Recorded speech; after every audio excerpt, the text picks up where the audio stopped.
તો દોસ્તો જેઓને SIR ફોર્મ ભરવામાં 2002ની યાદીમાં પોતાનું નામ શોધવું હોય તેઓએ આ વિડીયોની ડિસ્ક્રિપ્શનની અંદર મેં એક લિંક આપી છે, તેના પર તમે ક્લિક કરશો એટલે દોસ્તો તમે જુઓ આવું ઇન્ટરફેસ આવશે।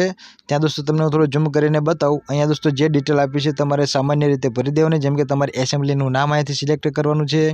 ત્યારબાદ જે વ્યક્તિનું નામ શોધવાનું હોય તેનું નામ અને તેની પાછળ જેનું નામ હોય એટલે કે તેમના સંબંધીનું નામ લખી દેવાનું છે।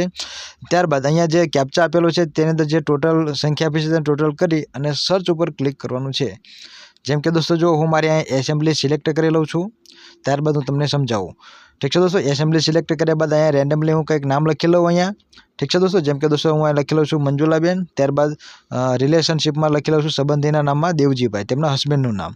ત્યારબાદ અહીંયા જે સંખ્યાનું ટોટલ આપ્યું છે તેને રિફ્રેશ કરીને અહીંયા ટોટલ સંખ્યા જે થાય તે આપણે કેપ્ચામાં લખી લેવાની। જેમ કે અહીંયા 7 અને 5 12 થાય તો અહીં આપણે 12 લખી લઈએ। ત્યારબાદ સર્ચ ઉપર ક્લિક કરીશું તો આ મંજુલાબેનની જે માહિતી તમને 2002ની યાદીમાં આપેલી છે તો તૈયારીમાં મળી જાય છે। આ રીતે તમે દોસ્તો જોઈ શકો છો, જેને તમે તમારા વિધાનસભાનું નામ, સિરિયલ નંબર, ભાગ નંબર, ક્રમ નંબર ટોટલી વિગત તમને અહીંયાથી મળી જશે, જે તમને તમારા SIR ફોર્મ ભરવામાં મદદરૂપ થશે।